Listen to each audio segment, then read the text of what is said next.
Welcome to Culture Wire. I'm your host, Meg Schiffler. In April, the city rolls out the red carpet as it prepares to host the annual San Francisco International Film Festival. As the longest-running international film festival in the Americas, it draws actors, directors, and other cinema luminaries from around the globe. Director of Cultural Affairs Luis Cancel recently met with the festival's Director of Programming, Rachel Rosen, to get a sneak peek of this year's exciting programming.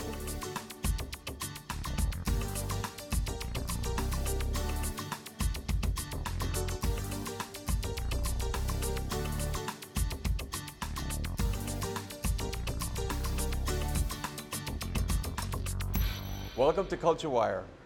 In April, the 54th San Francisco International Film Festival will be taking place. And joining me today to talk about the festival's programming is the Director of Programming for the San Francisco International Film Festival, Rachel Rosen. Hello. Hi Rachel, welcome to Culture Wire. Thanks. So I look forward to this every year, being a film buff myself. And so my first question is, what's going to be the opening night film? We have a terrific film for opening night. It's a film by a filmmaker named Mike Mills. It's called Beginners. It's an American independent film, and it stars Ewan McGregor and Christopher Plummer. Yeah. They had some wonderfully loud music in the club tonight. What kind of music's that? Probably house music. House music. And it's a wonderful, hard to describe story with a lot of humor, a lot of heart. So what are other sort of highlights of this year's festival? Oh gosh, there are so many great films. It's always hard to pick out the favorites. We have over 200 films in the festival, about 108 programs of features and shorts.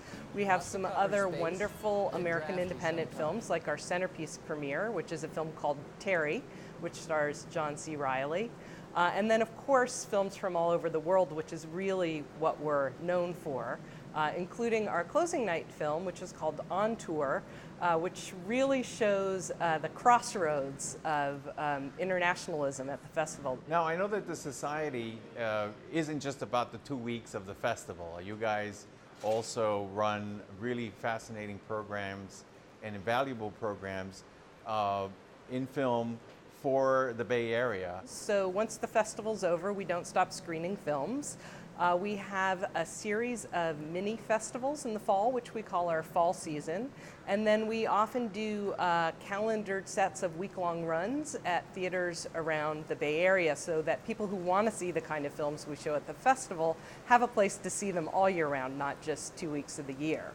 Then we have a wonderful filmmaker services department for people who actually want to make films, and we can help them develop their material, provide fiscal sponsorship, and a lot of great advice. And finally, we have a really robust education department. So people who want to learn about filmmaking can come take some of our fantastic classes. One of the things that really impresses me about the San Francisco International Film Festival is sort of the impact that it has. Now, I know you guys are the longest running film festival in the Americas. We've always intended the festival to be a great festival for the city of San Francisco. So our main constituents are the people of San Francisco. And we really want to do what we can to reach out to as many different kinds of people and populations here as we can. But one of the ways we do that, of course, is bringing in guests from all over the world. So that's one of the things that makes a festival exciting. Not only do you get to see films you might not otherwise get to see, but you get to meet a director or an actor and hear about their perspective making the film. The one thing I always like to tell people who've never been to a film festival before is that it can sometimes seem daunting from the outside because you'll pick up our program guide, it has 108 movies, it seems a bit hard to navigate in the beginning, but it's really worth it, as you know from coming, because the atmosphere in the cinema, the interaction with the other guests, the interaction with the filmmakers and the films themselves just make it a great 2 weeks and something that I think people should take a chance to experience. It really is important to participate and to go and see and take advantage of this treasure trove of films from how many countries? It's usually between 40 and 50 countries. We haven't done the final tallies on that. Yeah, this it's really year. a very impressive range of filmmakers and national perspectives that get represented in the film festival. So thank you so much for being part of Culture Wire, and thank you for bringing this festival to San Francisco every year. Oh, thank you. Thanks for having me.